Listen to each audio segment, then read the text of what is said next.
अस्सलामुअलैकुम व्यूअर्स। आज का जो हमारा टॉपिक है वो है इंटीजर्स की खसूसियत। इंटीजर की क्या क्या खसूसियात हैं। जो जिस्म है अल्लाह ताला ने बहुत अच्छा बनाया है और जिस्म की एक खसूसियत है कि वो अपनों और परायों में फ़र्क करना सीख लिया। उसको ये पता चलता है कि कौन सी चीज़ें ये मेरे जिस्म की हैं और कौन सी चीज़ें मेरे जिस्म से की नहीं है। जो चीज़ें उनकी जिस्म की नहीं होती उसको हम कहते हैं ये नॉन सेल्फ है, और जो उसके जिस्म का हिस्सा होते हैं वो सेल्फ है। तो recognition of the self and non self, अपने और परायों में पहचान करना जिस्म सीख चुका है। तो जो चीज़ें नॉन सेल्फ होती हैं उसकी उनको वो हम एंटीजन कहते हैं। जो चीज़ें नॉन सेल्फ है उनको एंटीजन कहते हैं, और जिस्म इन एंटीजन के खिलाफ एंटीबॉडीज़ बनाता है, क़ुव्वत मुदाफ़अत बनाता है और इनको जिस्म से बाहर निकालने की पूरी कोशिश करता है। और ये जो अब इनकी जो खसूसियात है इन एंटीजन की, ये एंटीजन आमतौर पे ये प्रोटीन की बनी होती है, या ये कार्बोहाइड्रेट की होगी, या लिपिड से बनी होगी, या फिर न्यूक्लिक एसिड होगी।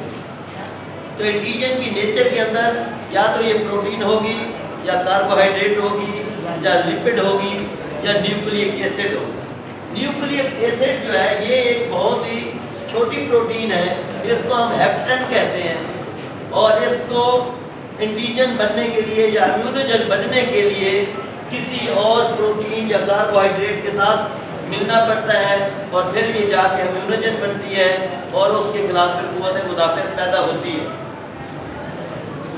एंटीजन दो किस्म की हैं, एक है नॉन इम्यूनोजन एंटीजन। वो वाली एंटीजन है जिनके खिलाफ जिनसे क़ुव्वत मुदाफ़अत नहीं बनती, उसमें उनको हम हेप्टेन कहते हैं। और पेनिसिलिन हेप्टेन की एक उम्दा मिसाल है।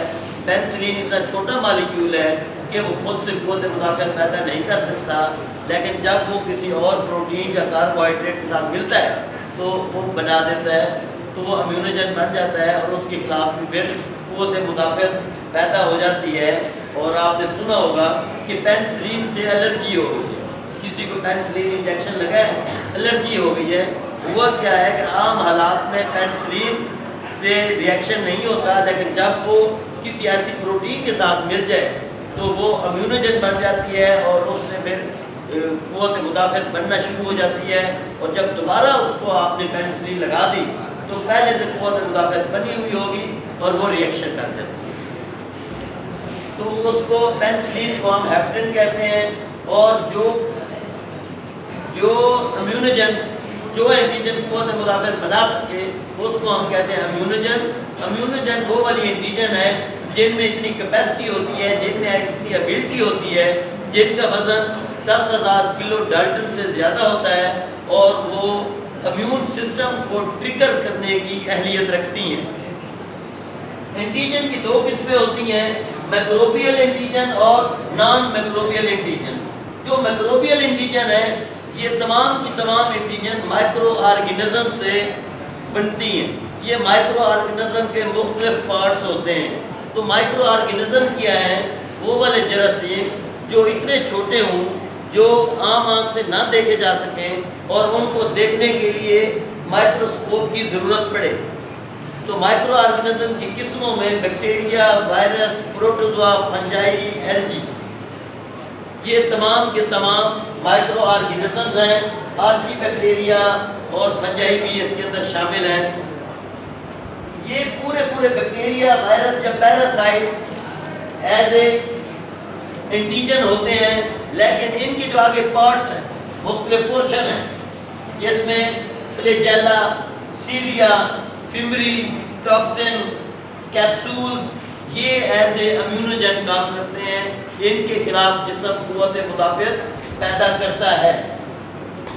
ये फ्लैजेला, सीलिया, फिमरी, इन सब के खिलाफ भी जिस्म क़ुव्वत मुदाफ़अत नहीं पैदा करता, बल्कि इनके ऊपर भी कुछ ऐसे पोर्शन हैं जिनको हम एपिटोप कहते हैं, या उनका दूसरा नाम है एंटीजेनिक डिटर्मिनेंट। कि एंटीजन के अंदर वो वाली खास जगह जहाँ से कुव्वत मुदाफ़ियत बनती है उनको हम एपिटोप कहते हैं।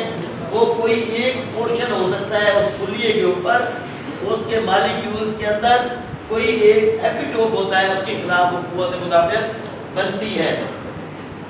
तो माइक्रोबियल जो एंटीजन है वो फ्लैजेला का पोर्शन हो सकता है, सीलिया का पोर्शन हो सकता है, फिब्री का पोर्शन हो सकता है, पिलाई हो सकते हैं, टॉक्सिन्स का जैसा कि मैंने आपको बताया है कि ग्राम पॉजिटिव से एक्सोटॉक्सिन पैदा होती हैं, ग्राम नेगेटिव से एंडोटॉक्सिन पैदा होती हैं।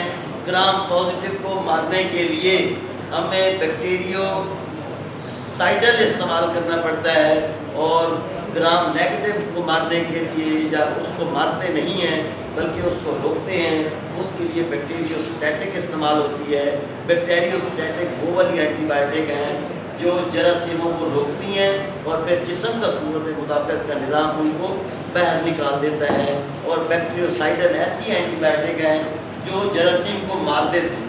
ऐसे बैक्टीरिया जो हर वक्त एक्सोटॉक्सिन रिलीज करके बाहर खारिज करते रहें उनको मार के ही गुजारा चलता है, उनको फिर ख़त्म किया जाता है ताकि वो टॉक्सिन रिलीज करना बंद कर दें। लेकिन जो ग्राम नेगेटिव होते हैं वो टॉक्सिन बना के अपने अंदर जमा करते रहते हैं और अगर उनको हम मार दें बैक्टीरियोसाइडल के ज़रिए तो वो फट जाते हैं और जिस्म के अंदर और मुख्तलिफ किस्म की टॉक्सिन रिलीज हो जाती है। तो उनको मारना मकसूद नहीं होता बल्कि उनको काबू करना होता है और उनको पकड़ के ही फिर बाहर निकाल दिया जाता है, वो है बैक्टीरियोस्टैटिक। तो नॉन माइक्रोबियल एंटीजन भी कुछ ऐसी होती हैं जो जरासीमों की वजह से नहीं होती बल्कि वो वैसे ही जिस तरह जैसे पोलन है, पौधों के अंदर पोलन ग्रेन्स जिनको हम कहते हैं उनसे बाद लोगों को एलर्जी हो जाती है। तो पोलन एग वाइट अंडे की जो सफेदी है उससे भी बाद लोगों को एलर्जी हो जाती है, एग वाइट से।